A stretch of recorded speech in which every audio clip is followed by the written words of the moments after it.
Have you ever thought, I'd like to retire when I'm still young? Maybe your early 50s or earlier? Well, my guest today did just that. Let's hear how she did it and how it's going. This is Prosperity and Something Greater.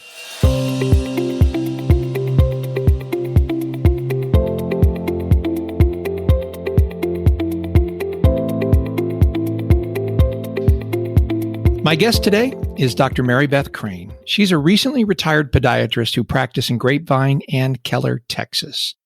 I first met Marybeth at an AAPPM meeting in Pittsburgh, Pennsylvania. For those of you that don't know, that's the American Academy of Podiatric Practice Management. Her office manager, Lori Cerami, had heard me speak at an earlier meeting and had managed to convince me to be her private business coach. She's the first and only person to get me to change my business model for them. But I had no defense with her. She's a force of nature. And in my defense, I just started the company, and really any client who paid me then did sound like a pretty good idea. When I met Marybeth, I knew immediately that she was just different. Exceptional, actually. She is very direct, and she is one of the most proactive people I have ever met to this day. When she came to the first Top Practices meeting in 2007, which is our annual meeting, she brought 4 other key people from her team with her. And that first summit, by the way, had 23 attendees, and Marybeth brought about 5 of them. So, I was glad they were there. She left that meeting and was heading to Fort Lauderdale, Florida for an extended break, a vacation. And it was there that she wrote her entire website copy, edited our marketing book, and built her first plan to retire by age 50. Now, she kept up that level of intensity for 90 days. For the first 90 days of our working together, she was obsessed and unstoppable. After that initial period, she has always been quick to move and intense in her approach, but she never again needed to simply obsess about her business and her marketing ever again. That one 90-day blitz, I call it, fueled her career until she did retire at age 52. Now, Marybeth would be the first to tell you that she has all the same challenges and inner demons we all have, and she does. She also stared down a personal financial crisis, not of her own making, that might have broken many people. And she not only prevailed through that, but after showing enormous grit, actually turned a profit there too. She's one of the earliest Top Practices members, and her practice is still a Top Practices member, even after her departure. She's a role model for me in too many ways to enumerate.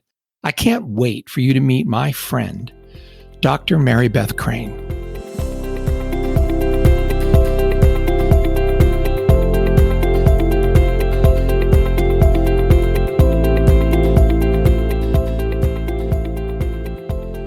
Well, welcome to my podcast, Marybeth Crane. It is an absolute delight. I will use the word honor, and it's just plain fun. I have been so looking forward to this and spending the time today talking to you about prosperity and this whole larger topic. So, Marybeth, welcome.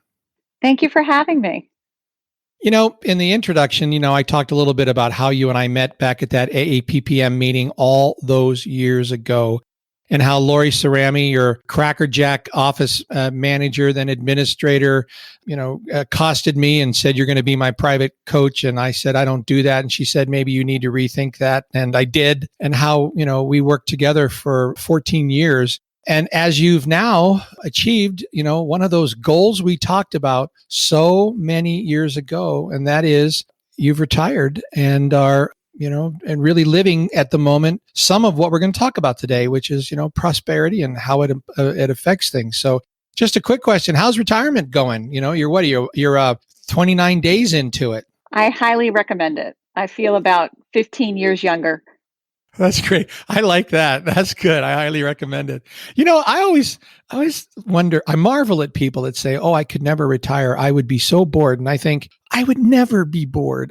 Every day there's so much new, and I could have, no boredom for me. I love working, but.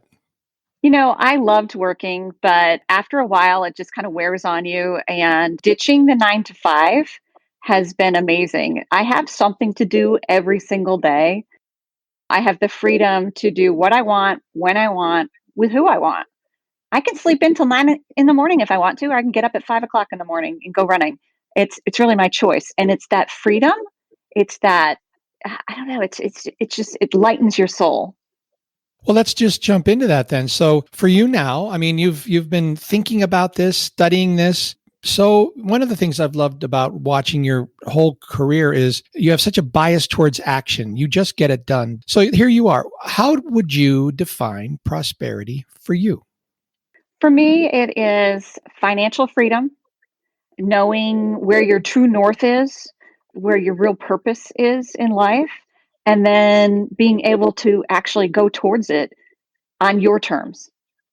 It's not about money, but it helps. But it's also about the people that you surround yourself with, the people that you choose to spend your time with, and just the pure joy of getting up every morning going, I have a real purpose. I feel that, the world is my oyster. I can do anything, and I choose what I do every day instead of having someone else tell me what to do.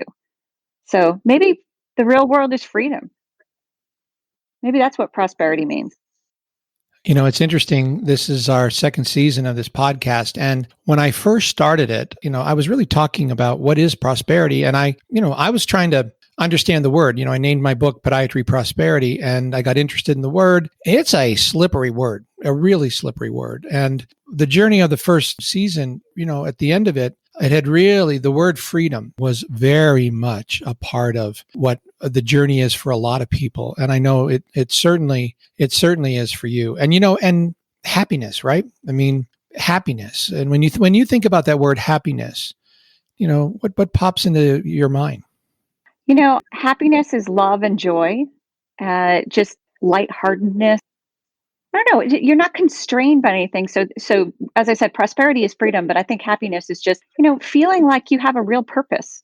And I keep coming back to that word because I think that's the one thing I've found in retirement is that I think that if you retired, you didn't have something or some purpose for getting up every morning, you might get depressed and crazy. But I mean, I'm supporting all the people around me. I'm being able to love people with my time, being able to take care of my parents.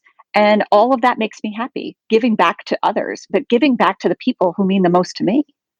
So let's go back a little bit. What was the defining moment or the event that brought you to your career path? How did you end up doing what you do? Podiatry?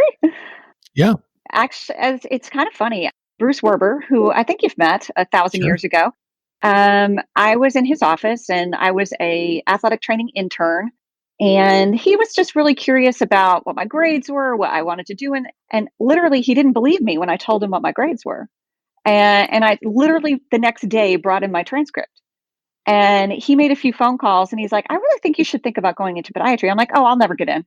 He drove me to Boston, from Rhode Island to Boston, to my podiatry school interview. And by the time I left, I had a scholarship and was going to Miami. And that literally was like the defining moment of my podiatry career. I don't even think I knew what a podiatrist was until I met him. I really, hadn't really thought about it very much. I mean, he made me a pair of orthotics, and that was our first interaction when I was a kid. I mean, I was in high school. And so when I went to do an internship with him, it made sense to go to the guy who had made my orthotic. And so we had some background, but he went above and beyond. He just literally scooped me up and took me to Boston and was like, you're going to make her a podiatrist. And, we've been friends ever since. And so any regrets about choosing podiatry as your profession? Not at all. I No. look back that it was a defining God moment in my life. There's a passage in the Bible where you throw out a fleece and the fleece came back wet and that was your answer. Well, I threw out a fleece because I was still on the fence on podiatry school and I had to take the MCAT because I hadn't taken it. I wasn't planning to go to medical school. I took the GRE because I was going to go into PT. And I got accepted to 3 different schools, and one was for PT, one was for allopathic medicine, and one was for podiatry. And I had a scholarship to podiatry, but I was like, I don't know. Maybe I should. Well, literally, I took the MCAT and said, all right, Lord, if I'm supposed to be a podiatrist, I'm going to get this number. I got that exact number to get the full scholarship. That's the most defining God moment I had in my whole life. And I've had many of them.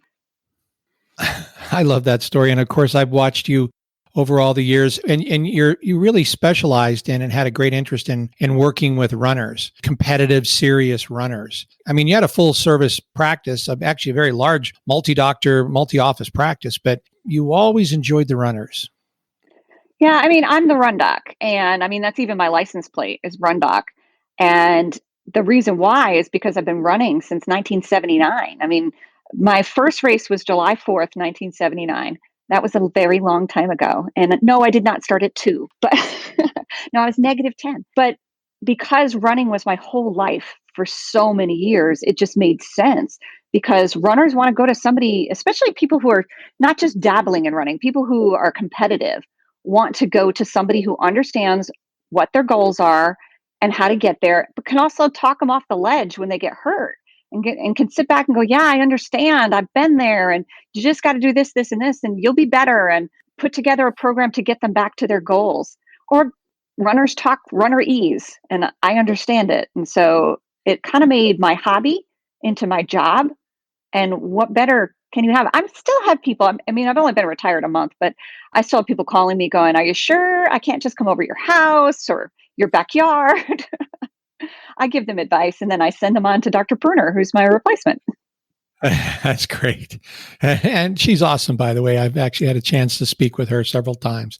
Done well in all of your choices as you, and the thing that's interesting to me is, so the name of your practice is FAANT, Foot and Ankle Associates of North Texas. And, another one of my guests on this second season of the podcast is Captain David Marquet, who wrote Turn the Ship Around, which I know you've read and studied. And the thing about when I've discovered David Marquet's leadership writings and his teachings and all the stuff he was working with, the thing that got me was, wow, I mean, this is the answer to what happens when the coach leaves. What happens when, does everything just go back to the status quo? And they're going to change FAANT. They're going to do it their way, which they should do. But you really built the foundation that laid this for them to be as successful, if not even more, in the years to come. And, and you worked hard at that. Yeah, Lori and I really try to make everything reproducible. So we have a lot of what we call FAANT processes, everything from how to answer the phone to how to make an appointment to how to schedule surgery so that anybody could just jump in and do it. That being said, they're going to change their processes, but they do understand that you have to have A plus B equals C process on every single thing. So I think that it's more the framework is built and they're going to change it to look more like their personality, but they're not going to change the actual frame of the house per se. So yeah, I don't remember who said this, but amateurs wing it, professionals script everything, absolutely everything. A professional photographer, when they show up, they have 7 batteries, 3 cameras. I mean, all this stuff. There's no way they're going to run out. They know what they're doing. So Marybeth, let me ask you, and certainly you've spoken at the Top Practices Summit. You've been our keynote speaker, our very, very inspirational keynote speaker about whom I heard, again and again, how much you really help people with your message. But we all have challenges and we all have obstacles that we face. Can you share what you deal with on your daily journey and, what can trip you up? What can trip me up? Oof, that's a loaded question. Change is difficult. And so right now I'm trying to get into a new routine. We all fight the lazy part of us that doesn't want to do anything, and that doesn't get us anywhere. I've always been a high achiever because I make goals. I keep revisiting them. I keep trying to be that 1% better every day. But the negative self-talk inside your head really can trip you up. I do affirmation mantras. I do meditation to try to always be positive. But I think that the world sometimes gets in the way and you start believing all the crap around you and you start thinking you can't do those things. And even I fall into that trap from time to time. We fall into the pits of life. I mean, you've got kids and husbands and families, you've got parents to take care of, and sometimes you just get overwhelmed. You can't do everything. We were taught as young women, and I know this is a little different because you're a guy, so you may or may not understand this completely, but my generation was the generation that broke the glass ceiling. We were taught from very early age that we could do anything The problem is we can't do everything. And we haven't learned that. We had mothers who basically waited on our fathers and waited on us.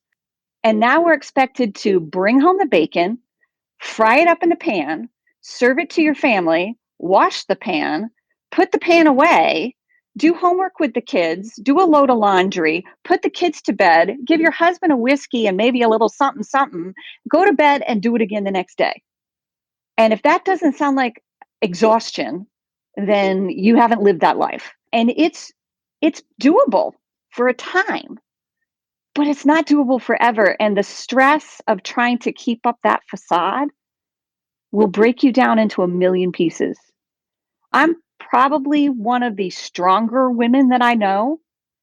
And the stress of trying to do that for 25 years really wore on me. And it's one of the reasons I retired. Something had to go. And I have enough money. I just don't have enough time. And in fact, you're kind of in the final stages of preparing to release your next book, which is really all about physician burnout and much of what you just discussed. Isn't that true? Yes, I'm in the final stages of kind of editing and scrubbing a book that was very, very personal to me, talks about my personal journey and opens up, my life a little bit more than I ever thought I would. But it talks about Superwoman syndrome and how the S fell off my chest one day. And if I can just save one other woman from trying to be Superwoman, then it's worth bearing my soul, because I thought I had it all, but I was trying to do everything for everybody. And the only person that wasn't being taken care of was me.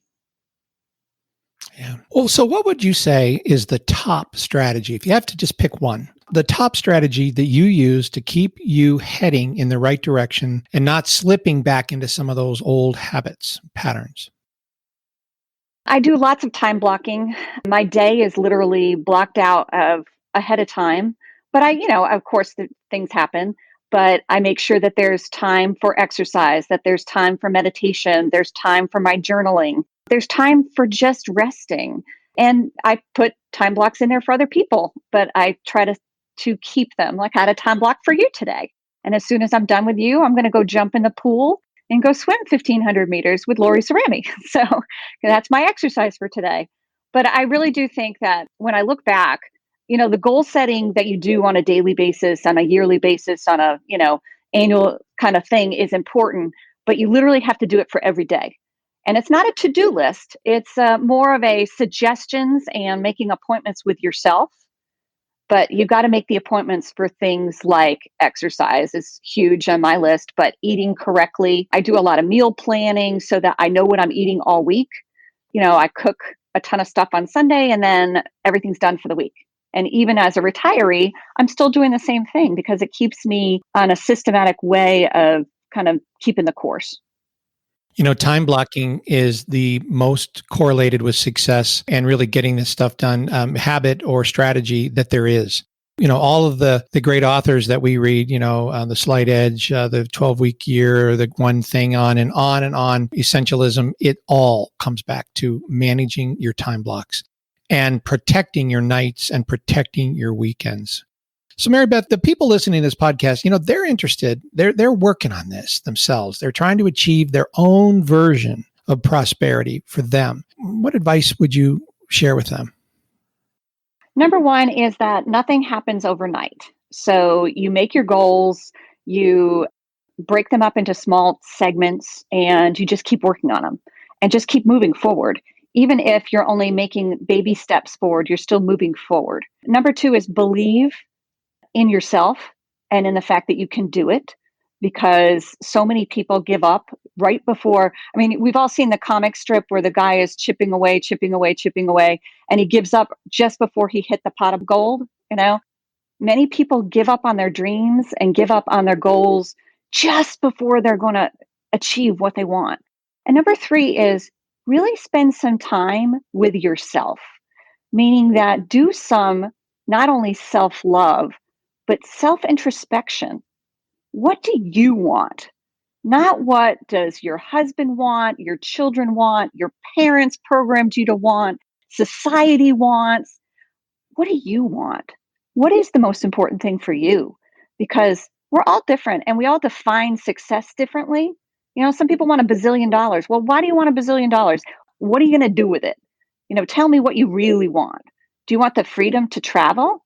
Do you want freedom to take care of your 16 children or, adopt 15 kids from Africa? I mean, what is it that you really want?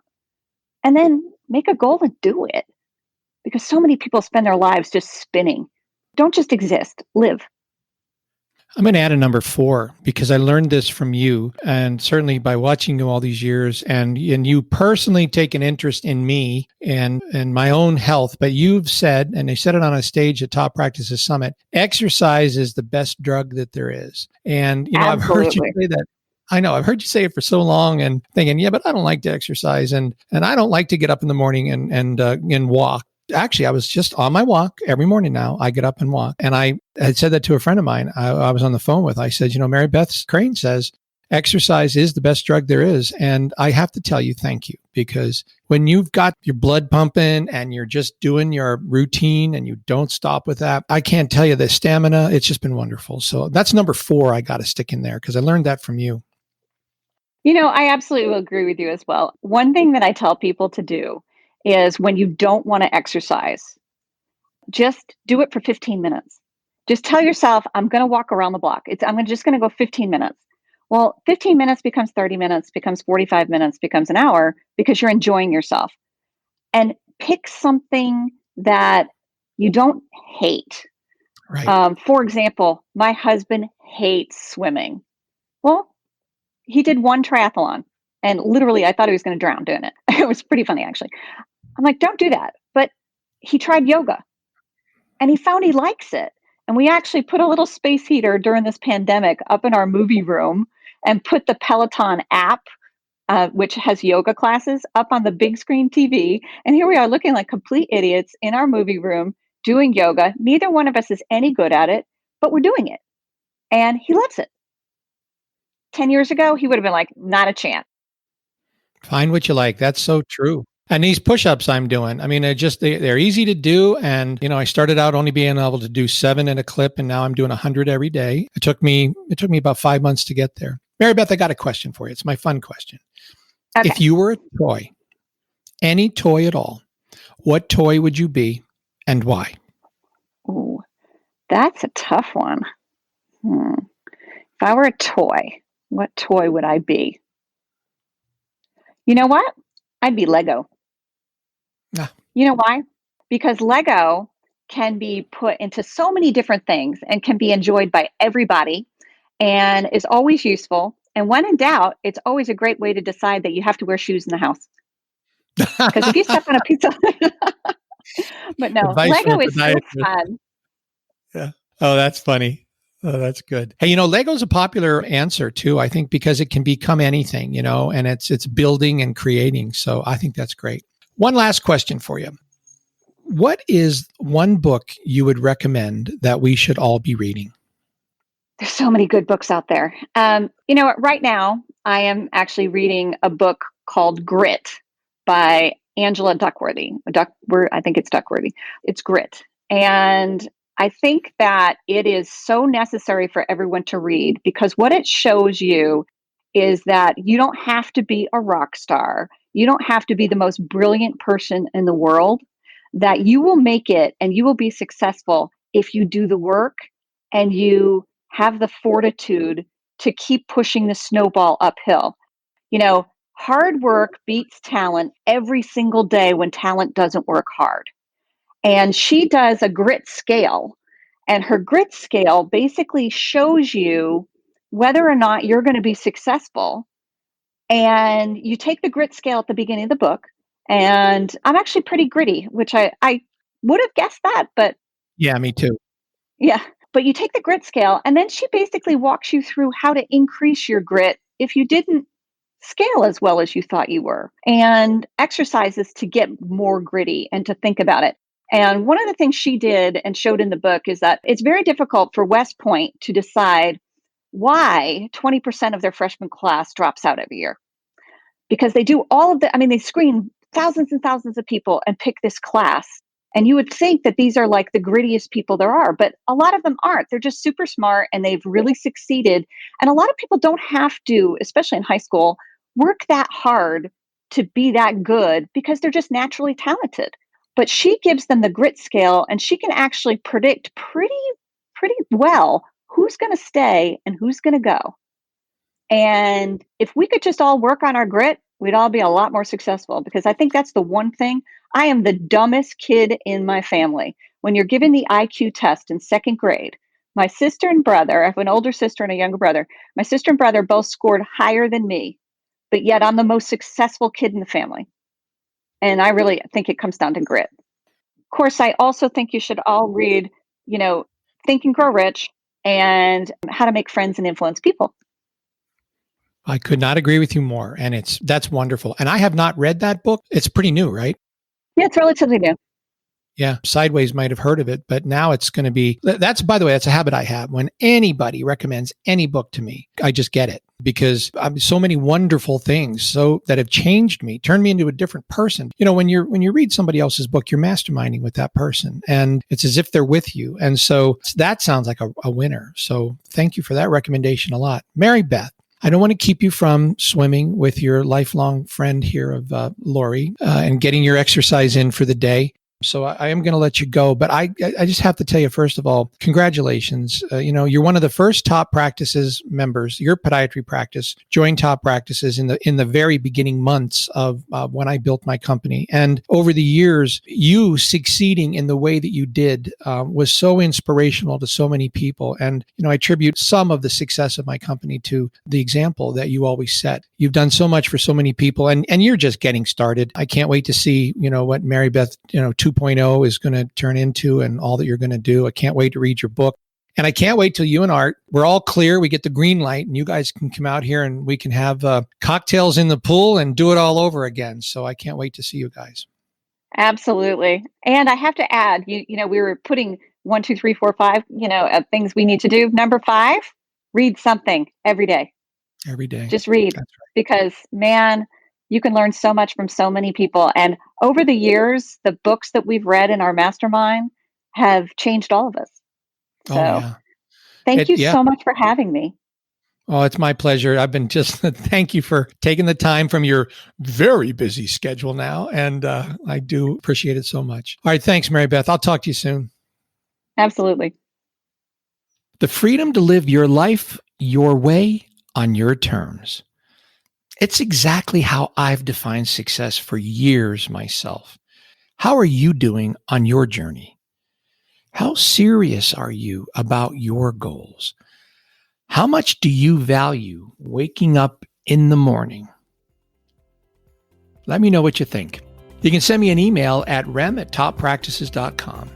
Prosperity is the entire focus of Top Practices. Most doctors are struggling with the business of medicine, and those that aren't truly understand that through association with other successful practitioners, they can take their success to the next level or something greater like prosperity. Prosperity in business is a function of mindset, marketing, and management, and that is our mission at Top Practices. You can find out more about Top Practices, our marketing and management programs for our doctors, our workshops, and our annual summit at toppractices.com. Until next time, this is Rem Jackson. Smile when you wake up, and then have a really great day. Your best day ever. Nothing is more important.